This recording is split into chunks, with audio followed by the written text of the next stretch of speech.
Assalamualaikum warahmatullahi wabarakatuh. Bagaimana keadaan kalian? Semoga sehat selalu ya. Sebelumnya perkenalkan, nama Ibu Winoti Wulandari. Ibu merupakan mahasiswa PPL dari Program Studi Pendidikan Ekonomi Fakultas Keguruan dan Ilmu Pendidikan Universitas Lambung Mangkurat. Salam kenal ya semuanya. Pada pertemuan kali ini, Ibu akan membantu atau membimbing jalannya pembelajaran kita. Tentunya dengan izin dan juga diawasi oleh Bapak Ahmad Hanafi Maulana SE selaku guru mata pelajaran ekonomi. Oke, pada hari ini kita akan melanjutkan materi sebelumnya, di mana materi sebelumnya itu mengenai posting jurnal umum ke buku besar. Mungkin nanti bisa kalian buka lagi ya catatannya. Nah, untuk pertemuan hari ini kita akan membicarakan mengenai tahap pengikhtisaran akuntansi perusahaan jasa yang terdiri dari neraca saldo dan juga kertas kerja. Tapi untuk hari ini kita hanya akan membahas mengenai neraca saldo. Nah, setelah menyimak video ini, kalian diharapkan dapat memahami dan juga menyusun neraca saldo berdasarkan hasil posting, tentunya secara baik dan benar. Langsung saja ya, kita mulai. Silakan siapkan buku dan pulpennya dan selamat belajar. Jadi untuk tahap pengikhtisaran akuntansi perusahaan jasa itu merupakan tahap kedua dari siklus akuntansi. Tahap ini tuh bisa disebut sebagai tahap pembuatan ringkasan laporan, karena tahap ini merupakan proses meringkas laporan yang telah dibuat pada tahapan yang pertama.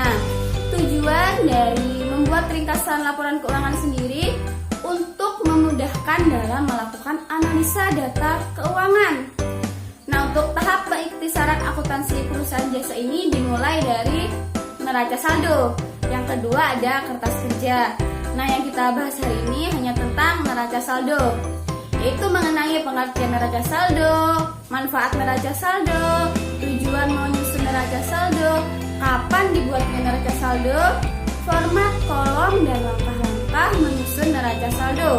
Kemudian ada proses pemindah bukuan dari buku besar ke neraca saldo, dan yang terakhir ada penyebab neraca saldo tidak seimbang. Langsung saja untuk yang pertama, ada pengertian neraca saldo. Apa sih neraca saldo itu? Nah, jadi neraca saldo adalah suatu daftar yang berisi seluruh jenis nama akun beserta saldo total dari setiap akun yang disusun secara sistematis sesuai dengan kode akun yang bersumber dari buku besar perusahaan pada periode tertentu. Jadi, di sini neraca saldo ini berisi akun aset, liabilitas, ekuitas, pendapatan, dan juga biaya. Ringkasnya, neraca saldo ini disusun setelah penyusunan buku besar. Nah, akun dalam neraca saldo harus dibuat secara urut sesuai dengan kode akun dan tidak boleh acak ya. Kemudian materi yang kedua ada manfaat neraca saldo. Apa sih manfaat neraca saldo itu? Nah, jadi neraca saldo ini memiliki beberapa manfaat. Yang pertama, dapat memudahkan dalam melakukan pengecekan terhadap kebenaran buku besar yang dibuat. Nah, ketika buku besar itu dibuat dengan benar sebagai dasar dalam menyusun neraca saldo, maka jumlah total angka kolom debit dan kredit yang muncul di neraca saldo akan menunjukkan jumlah saldo yang balance atau sama. Nah, dengan demikian neraca saldo dapat dianggap benar. Manfaat yang kedua, penyusunan neraca saldo ini bermanfaat sebagai sumber pembuatan kertas kerja dan sebagai dasar penyusunan laporan keuangan. Kemudian materi berikutnya mengenai tujuan menyusun neraca saldo. Apa sih tujuan dalam penyusunan neraca saldo ini? Nah, jadi neraca saldo ini disusun untuk mengetahui saldo masing-masing akun yang ada di buku besar. Jadi dengan menyusun neraca saldo ini, kita dapat mengetahui nih saldo masing-masing akun. Misalnya, saldo dari akun kas itu berapa, saldo dari akun piutang usaha itu berapa, dan sebagainya. Kemudian dapat mengecek terjaganya keseimbangan persamaan akuntansi. Nah, dengan disusunnya neraca saldo ini, kita bisa nih mengecek apakah saldo debit dan kredit ini seimbang jumlahnya.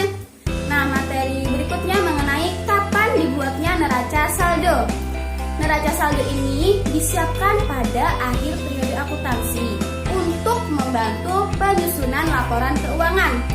Neraca saldo ini dibuat setelah dilakukannya pencatatan ke jurnal umum, kemudian dilakukan posting ke buku besar, barulah setelah itu disusun neraca saldo dari hasil posting buku besar tersebut. Materi berikutnya mengenai format kolom dan langkah-langkah menyusun neraca saldo.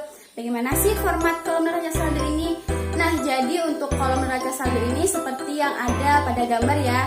Nah, untuk langkah-langkah menyusunnya, itu untuk nomor 1, tulislah ya nama perusahaannya. Misalnya di sini ada perusahaan Adam Salon. Kemudian bawahnya ditulis dengan neraca saldo dan bawahnya lagi ditulis tanggal pembuatan.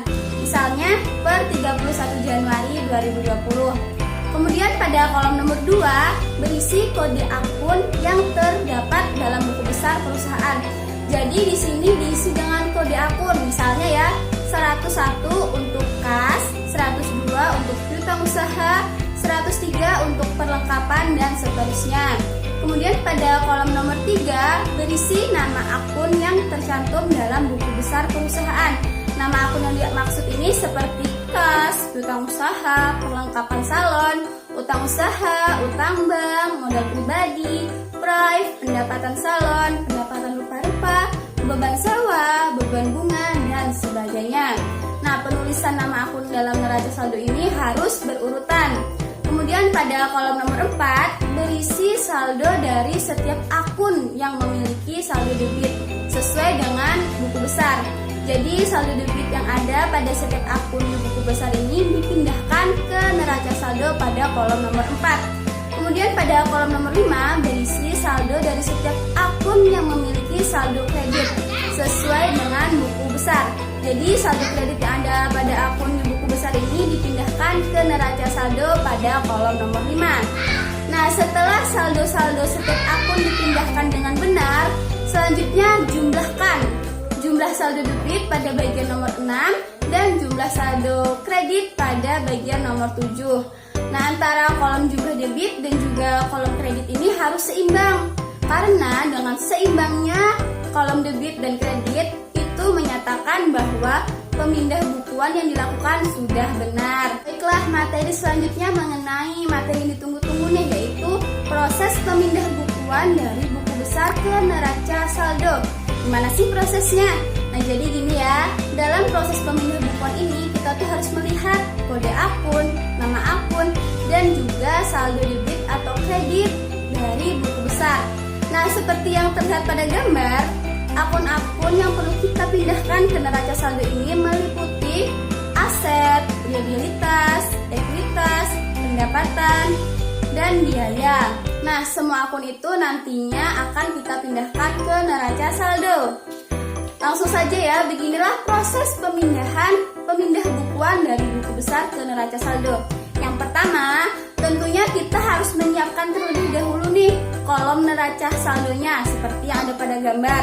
Nah, di sini contohnya pada perusahaan Adam Salon dengan periode 31 Januari 2014. Nah, langsung saja kita lihat di buku besar pada akun kas. Kita tulis pada neraca saldo nomor akun 101, nama akunnya diisi dengan kas. Dalam buku besar itu kan tertera nih ya, saldo debitnya sebesar Rp11.400.000. Nah, itu kita pindahkan ke neraca saldo kolom debit sebesar Rp11.400.000. Kemudian pada buku besar selanjutnya ada akun piutang usaha. Nah, kita tulis nih nomor akunnya yaitu 102. Nama akunnya piutang usaha. Nah, untuk saldonya juga berada di sisi debit sebesar Rp500.000. Kita pindahkan ke kolom debit neraca saldo sebesar itu ya. Kemudian selanjutnya akun perlengkapan salon. Nah, kita tulis dulu ya nomor akunnya yaitu 103. Nama akunnya yaitu perlengkapan salon. Dan saldonya juga berada di sisi debit sebesar Rp3.500.000. Juga kita pindahkan ke kolom debit neraca saldo. Kemudian selanjutnya akun premi asuransi. Kita tulis dulu nomor akunnya yaitu 104. Nama akunnya premi asuransi dan saldonya berada di sisi debit sebesar Rp1.200.000. Juga juga kita pindahkan ke kolom debit neraca saldo sebesar Rp1.200.000. Kemudian selanjutnya akun peralatan salon. Kita tulis dulu nomor akunnya yaitu 111. Nah, nama akunnya peralatan salon dan saldonya berada di sisi debit juga sebesar Rp8 juta. Kita pindahkan juga nih ke kolom debit neraca saldo sebesar itu ya. Kemudian selanjutnya ada akun utang usaha. Kita tulis dulu nomor akunnya yaitu 201. Nama akunnya utang usaha dan dapat kita lihat juga nih saldonya berada di sisi kredit sebesar Rp3.500.000. Kemudian kita pindahkan ke kolom kredit juga di neraca saldo sebesar Rp3.500.000. Kemudian selanjutnya ada akun utang usaha BJB. Kita tulis dulu nomor akunnya yaitu 202. Nama akunnya utang usaha BJB dan saldonya berada di sisi kredit sebesar Rp5 juta. Juga kita pindahkan ke kolom kredit neraca saldo.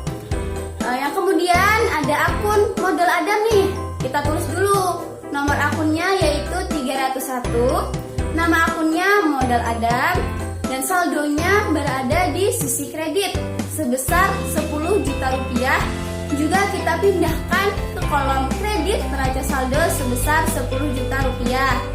Kemudian selanjutnya akun Prive Adam. Kita tulis dulu nomor akunnya yaitu 302. Nama akunnya Prive Adam dan saldonya berada di sisi debit sebesar Rp600.000. Nah, saldo Rp600.000 ini juga kita pindahkan ke sisi debit neraca saldo. Selanjutnya akun pendapatan salon. Sebelumnya kita tulis dulu nomor akunnya yaitu 401. Nama akunnya pendapatan salon dan saldonya berada di sisi kredit sebesar Rp7 juta. Dan ini kita pindahkan juga ke kolom kredit neraca saldo sebesar Rp7 juta. Kemudian selanjutnya akun pendapatan rupa-rupa. Kita tulis dulu ya nomor akunnya yaitu 409. Nama akun kita tulis pendapatan rupa-rupa dan saldonya berada di sisi kredit sebesar Rp250.000. Juga kita pindahkan ke kolom kredit neraca saldo. Kemudian selanjutnya ada akun beban sewa. Kita tulis dulu nomor akunnya yaitu 501. Nama akunnya beban sewa dan dapat kita lihat nih saldonya berada di sisi debit sebesar Rp300.000. Juga kita pindahkan ke kolom debit neraca saldo sebesar Rp300.000. Kemudian selanjutnya ada akun beban bunga. Kita tulis dulu nomor akunnya yaitu 502. Nama akun beban bunga. Saldonya berada di sisi debit sebesar Rp50.000. Juga kita pindahkan ke kolom debit di neraca saldo. Selanjutnya ada akun beban rupa-rupa. Kita tulis dulu nomor akunnya yaitu 509. Nama akun beban rupa-rupa dan saldonya juga berada di sisi debit sebesar Rp200.000. Juga kita pindahkan ke kolom debit neraca saldo sebesar yang tadi yaitu Rp200.000. Nah, setelah semua akun yang ada di buku besar kita pindahkan ke neraca saldo, maka kita dapat menjumlahkan total saldo debit dan juga total saldo kredit. Nah, jadi di sini untuk saldo debitnya itu jumlahnya ada Rp25.750.000 dan saldo kredit berjumlah Rp25.750.000.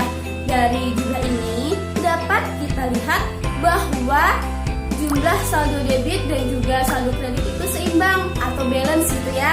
Hal ini menunjukkan ketika tadi kita melakukan pemindahan bukuan itu sudah dilakukan dengan benar.